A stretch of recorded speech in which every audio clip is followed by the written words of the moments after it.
O Pleno do Concello de Pontevedra aprobou esta mañá a reapertura parcial o tráfico da Avenida Raíña Vitoria. Fixo cos votos en contra do BNG, pero os 9 concelleiros do Goberno non foron suficientes para frear unha moción que, presentada polo PSOE, contou co apoio do PP. O paso restringido de vehículos, adoptando as medidas necesarias para garantir que se evitan, en todo caso, os tráficos de pasada e outro tipo de accesos distintos aos de residentes, servicios e acceso a negocios da contorna. Si queremos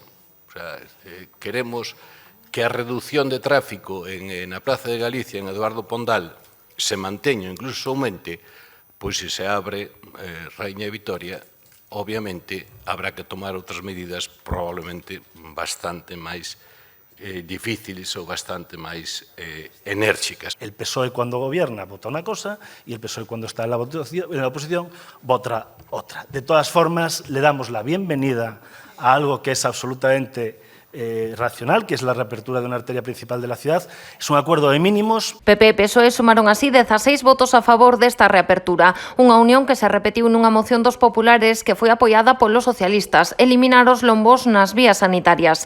Este bo entendemento non gustou ao BNG, que incluso falou dunha posible moción de censura. Queda claro e ben sentado que o PSOE ten decidido non facer un goberno de coalición e creo que vai ser un mandato entretido, veremos e divertido.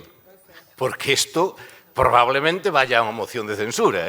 Non aspiro a convertir nin este pleno, nin o futuro goberno de coalición, se se dera o caso, nin as negociacións entre o BNG e o Partido Socialista nunha relación de Pimpinela exposta aquí. Se estean reproducindo semanalmente expresións na prensa, adoptando decisións desde as diferentes concellerías, destinadas única e exclusivamente a poñerlle fin a prácticamente todas as iniciativas que o Partido Socialista desenvolveu nas súas concellerías nos últimos 4 anos. Si votaron xuntos BNG e PSOE para sacar adiante a anunciada modificación de crédito de 7,6 millóns de euros para cubrir os gastos de organización do triatlón e de outras actividades urxentes na cidade. Ademais, populares e nacionalistas votaron de xeito conxunto para rexeitar unha moción do PSOE na que instaban a contratar con urxencia a redacción dos proxectos de execución da estrategia Pontevedra Flúe.